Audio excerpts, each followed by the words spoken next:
Lep pozdrav vsem skupaj v mojem imenu. Zdaj, težko je laiku govoriti o taki pomembni temi, ker mislim, da med nami poslanci vendar ni veliko takih, ki bi se dobro spoznali na to področje.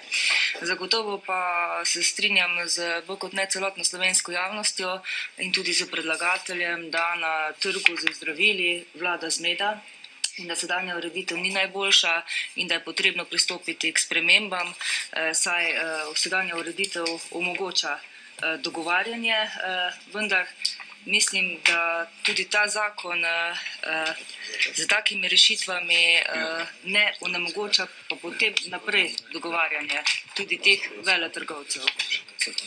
Seznanjeni smo s tem, da je težko za lekarne na eni strani upravljajo nepridobitno dejavnost, po drugi strani pa težijo tudi k dobičku, se pravi, da dosežejo čim večjo ceno tudi za zdravilo.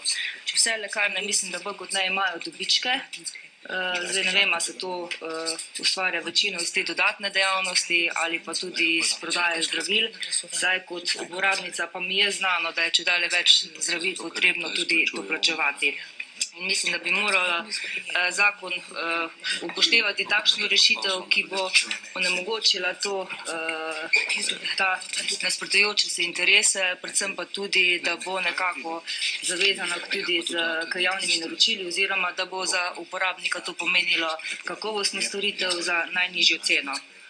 In v sklopu tega bi se strinjala s tem, kar je predlagala oziroma povedala tudi ministrica, da se sistemsko uredi to področje, vendar mislimo, da ni možno dolgo čakati in da je treba k temu pristopiti čim prej. Potrebujemo res neko temeljito analizo, kakšne so prave cene zdravil, kaj je zajeto v te cene zdravil, kakšne so marže in vse tiste odgovore na vprašanja, ki se pojavljajo tudi v javnosti. In mislimo, da bi morali to rešiti v sistemskem zakonu, zakonu o lekarniški dejavnosti. Kar se tiče pa tega laboratorija, pa v bistvu ne vem, zdaj je že 1 leto minilo od tega, kar je bil laboratorij v bistvu ukinjen. Jaz ne vem, ali je možno, ko pravna oseba preneha to kar tako nazaj oživiti, brez da bi se začeli vsi postopki znova.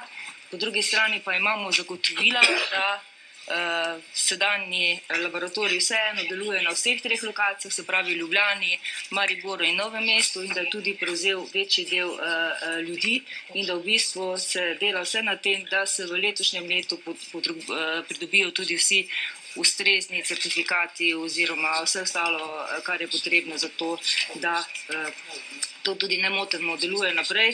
Strinjam pa se s tem, da v bistvu bi bilo neumno, če bi v Sloveniji, če imamo znanje in opremo, te storitve naročevali v tujini.